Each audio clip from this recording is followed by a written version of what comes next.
Welcome to Power to the People Pleasers. I'm so excited to have my guest Laura here. Welcome, Laura. Hi, Amy. Thank you. And hello, everybody out there listening.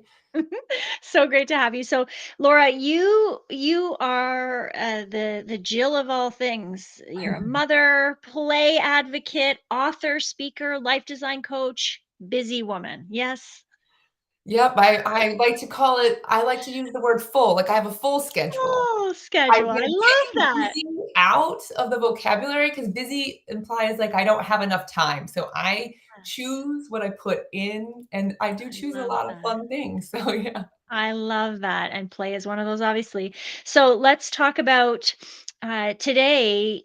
We are talking about how to increase your family connection. But before I jump into that, we are Power to the People Pleasers, empowering individuals who sometimes put themselves last, who want to, shift.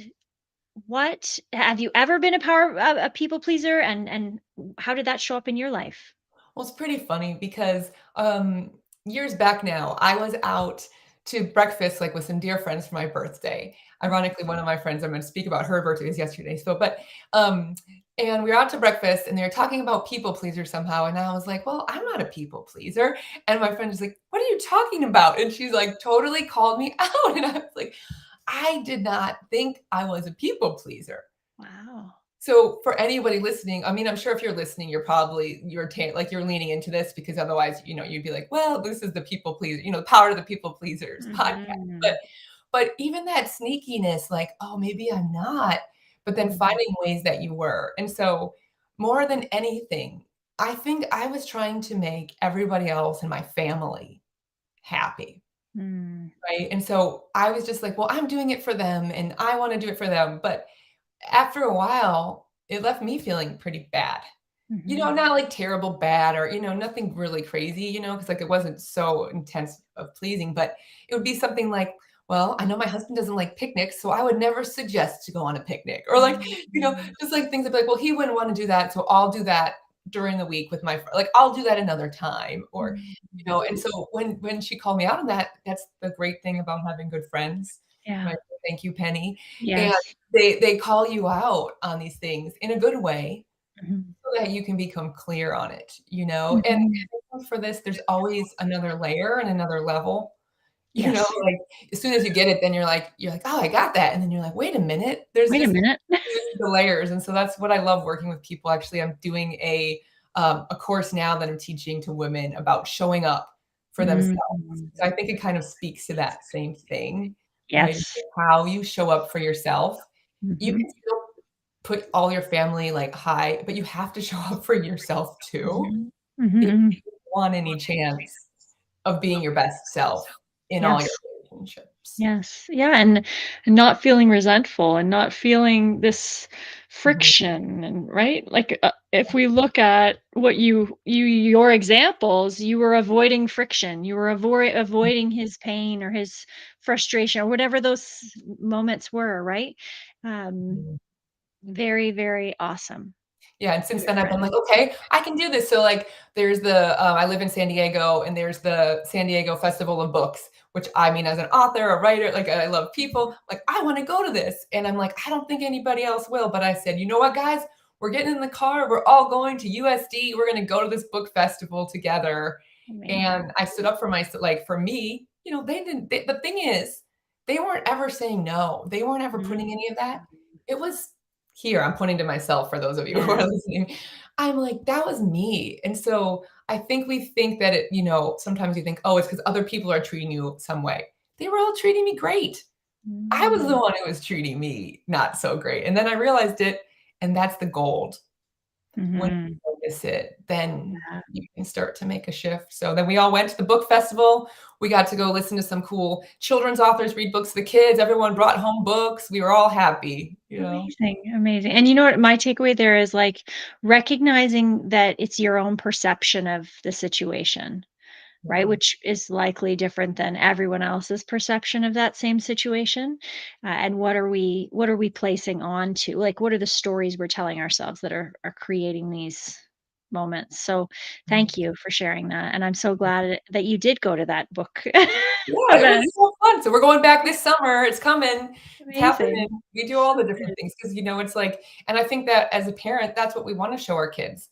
Mhm. We matter too, and we're Yes. people, and that teaches them to go with the flow, and maybe that's not their top thing they wanna do on a Saturday, Mhm. and that's an opportunity for them to practice kindness, for them to appreciate Mhm. the things that I like, and, so as you're listening, like, listen for yourself. What is something you might have been saying no to yourself on, or even not even noticing, Mhm. just, like, brushing it off, like, "Well," anytime that "well" comes in or like, "Well," like, Yeah, that's a good indicator, "Oh, what's really happening here?" that's right. That's right.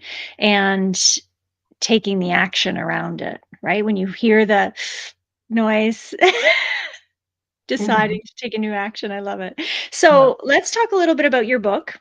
You wrote this incredible book, Play Together Games and Activities for the Whole Family to Boost Creativity, Connection, and Mindfulness. Tell me about that. How did this book come to be? So this book came to be in just, this trying time. It was Friday the 13th, 2020. I'm Mm-hmm. sitting in my kids' school. They're at this special event where my niece's story won this contest, was being acted out live on stage. Laughter is filling the air. Like my heart is just exploding. My son is like so proud of his cousin for winning the contest. Just like this amazing creative, like love moment, right? Mm-hmm. We're filing out and we get the news that schools are closing. That was it. Monday, it was gonna be everybody home, and so, I was like, "What's going on?" And, like, everybody's sort of freaking out for a moment, and then I, like, leaned into my tools, leaned into my practice, and I just had this moment where I was like, "Okay, you know what, God, like, I'm gonna do the best I can. What can I do in this moment?" And the next morning, I woke up with this idea. So I started We Write the Story challenge. I posted a new game every day on Instagram with my 2 boys, and it just taken on a life of its own. It's turned into this book. But it's gonna be traditionally published, and I get to share it with everyone, and I'm so excited to share this. It's a combination of my expertise, and it really just came out of this desire to serve, and it's Mm-hmm. already blessed us immeasurably, even just during the pandemic, having us something to do every Yeah. day. Like, we got Yeah. to play all these new games. We got to partner with people around the world and make all these amazing new connections, and so it's just been a fun ride, and I'm really excited for people now to be out in the world and people to be, they've seen the games before on social media, but now like having it, reading it, like learning some of the tips, I just love it. playing. Yeah, I can't wait to see that. So share with me when we're uncovering how to increase your family connection. What would be your, let's say, top 3 recommendations to do that? Okay, so the top 3, all right, so I don't these are in no particular order, okay? Mhm. So I'm gonna say the first one is just take time together each day. And obviously, that sounds pretty obvious, right? But taking this really focused time where you put away your phones, you turn off your little ringers, you get eye level. I'm like, eye leveling with myself in the computer. You get eye level with your kids. I'm knocking over my notes. And you just be with them, right? You just can Yeah. play. And the thing that I write in my book and I talk about is it doesn't have to be a lot of time, right? With our full schedules, you know, Mhm. but being intentional, this is what I work with my clients on, being intentional with what we use in our time. We want Yeah. to we want like as parents, we know that the time is fleeting. Like my son is about to graduate from elementary school in 2 weeks. I'm like, "Oh," so I Yeah. want to make the time. And so even if all you've got is 5 minutes of high quality time, that's all you need to start. Start Mhm. with 5 minutes of quality time, look them in the eye, laugh, play a game in the book, play any game. Don't even play anything, just sit there, be together. So I think the time, undistracted time is Mhm. definitely the top tip. Yeah. Um, and then number 2, because I'm gonna have to say it in, like, everything I do, would just be to play. I kinda put that in number 1, but as its own piece is Mhm. to bring your own playfulness out. Like, I'm silly, I like singing and dancing and, like, acting, so we'll just do funny things that doesn't necessarily come in our one-on-one time, right? Like, if I'm Mhm. making dinner, like, I might do something silly, like, I don't know, maybe my parents did this. Have you ever seen this where you so I'll, like, stand behind the kitchen island, and I'll pretend I'm going in the basement. This is really Yes! how cheesy I am. This stuff like, how many times have I done this? I'm like, "Okay," I'm just like, "Doot, doot, doot," and She's walking behind the desk. I'm like, "Please stop and laugh." Right? And it's just Yes. silly. Or like we'll have a dance party, but like Yeah. if that's me being me, they're gonna be drawn to it, and we might not all love all the same things. Mhm. That's okay, but we're willing to try the time with each other Yeah. and like doing novel things, doing new things together. The Mhm. research is so clear on this. It's like one of the biggest things is doing new things over time. That's why as you get into adulthood, we don't necessarily swim off into new waters as often because we have Mhm. all these other pieces, but kids are always doing something new. It's Yeah. part of their vibrancy. They're like, "Oh," like the awe and wonder. So how we can bring that awe and wonder, or even if we have to Yeah. borrow theirs, get in their world, Yeah, see through so their eyes for sure. For see sure. through I their wanna tell you, Laura, so you can feel, like you're in a safe, comfortable space. Frequently, you can find me walking like an Egyptian while, cooking in the kitchen, that's nice. or, sometimes I vogue. Very good. Um, what else? I've been known to click my heels like a leprechaun while Oh, walking down the street to get the mail. yeah. Well, and because that's your play personality, right? So, like, so if you're listening, you don't have to all of a sudden like strike a pose, but you'll find your own piece, and Yeah. that's the beauty of it. Is like when you are being fully self-expressed, people Mhm. are drawn to you because everybody wants that. They might not want your version, right? Like, I don't love golf, but if people love it, I'm psyched that they love it, and they're like all Yeah. telling me all about it and all, and I'm like, that's amazing, you Mhm. know. Mhm. And you know what? I think as we're talking about this, it reminds me of how we are role modeling for our children to be playful as adults, right? They don't have to grow up and become stuffy, like boring, never laugh, never do anything silly ever again, right? And Mhm. there is this role modeling piece of helping them to have the confidence to shine their own selves, whether it's quirky or silly or, whatever. They can just it's okay that this is a safe space to just be themselves. Yeah, you nailed it. Because that's how Mhm. they learn, right? They learn by watching us, Mhm. and we want them to see that just because they become adults, they don't need to get into the grind and give up all of the things that make them uniquely them, Yeah. and that we can be confident doing cheesy things in front of other people, like, that's okay for them, especially as they get into their teenage years. Yes. Yes. It's Yeah, so I'm curious, on this concept of connection. I have a 14-year-old and a 12-year-old who have cell phones.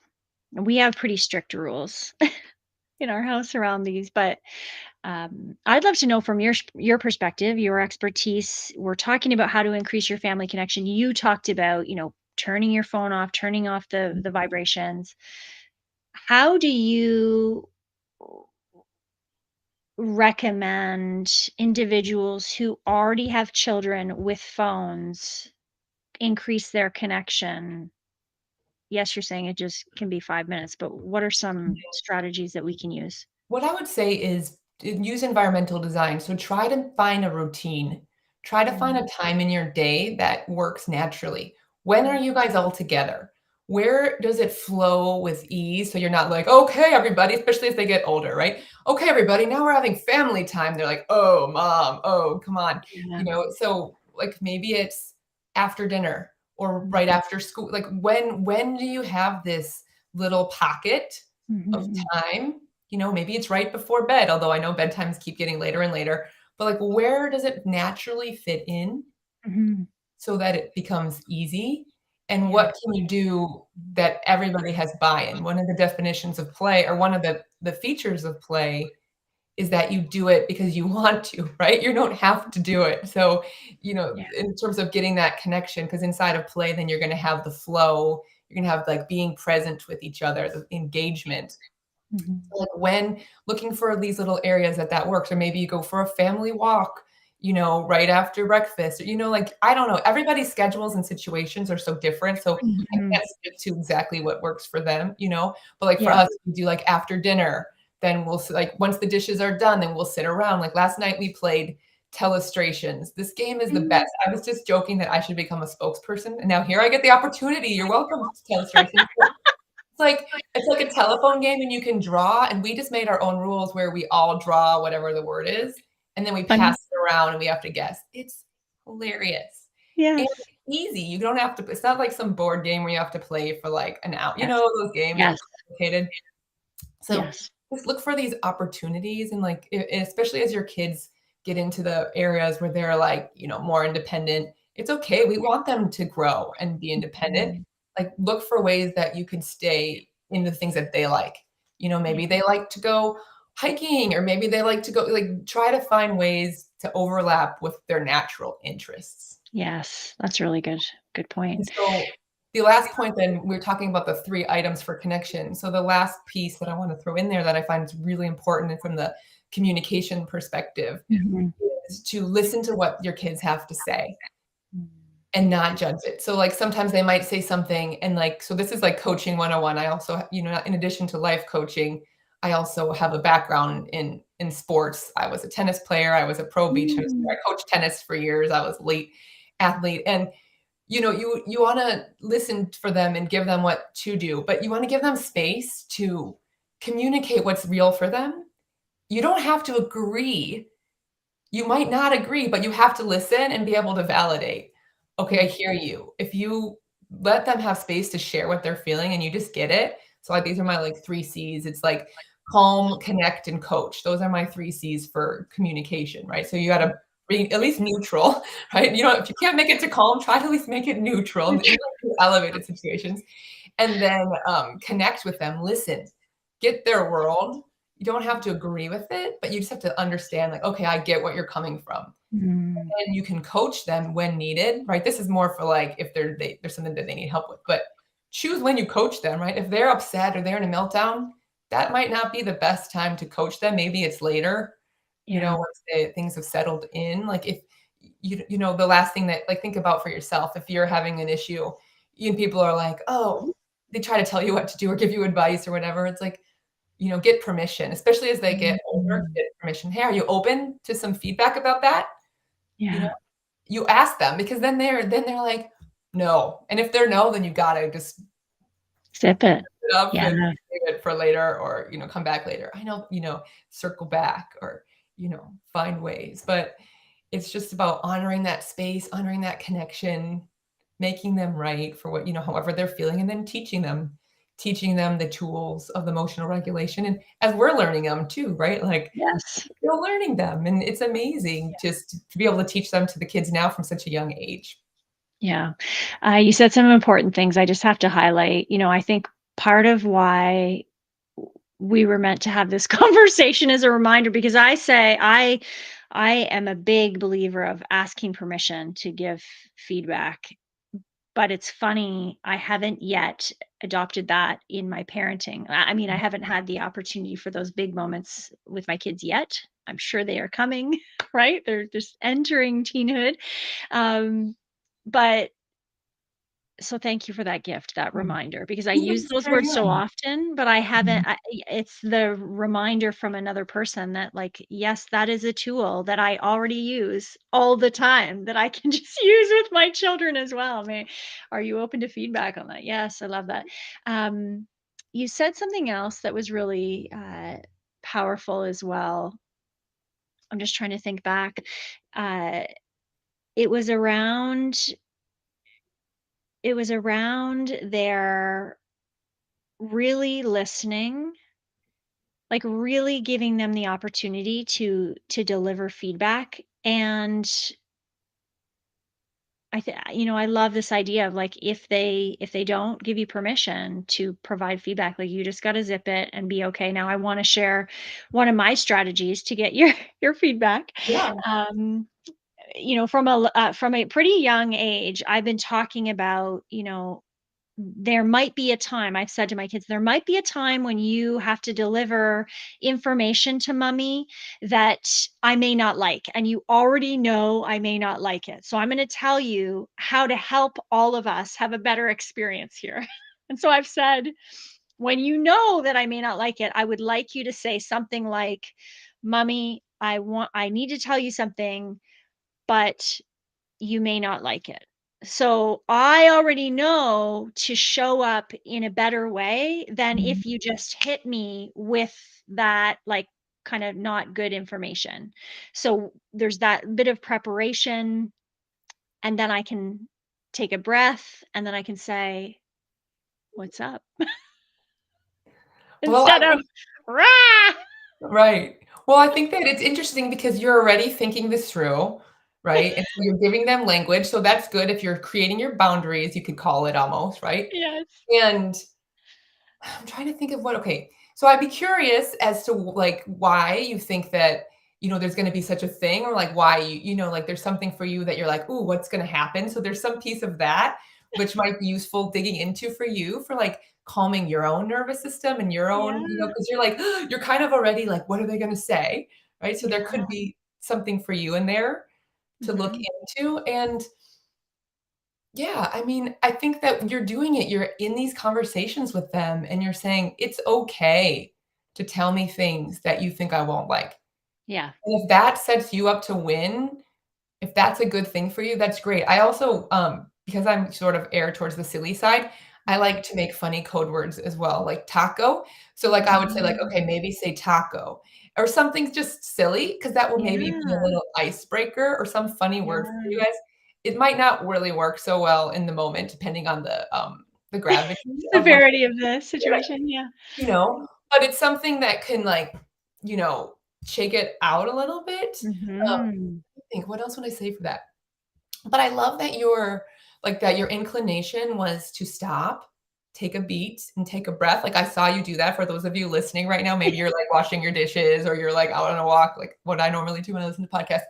But, you know, just pausing and being with it. That's the first C, that's the calm, which I Mhm. have to be neutral, right? And Yes. so this is one thing that I learned for myself that I will definitely suggest for everybody is I would do all of these things silently, all these, tips to help regulate my own nervous system so I don't go off the rails.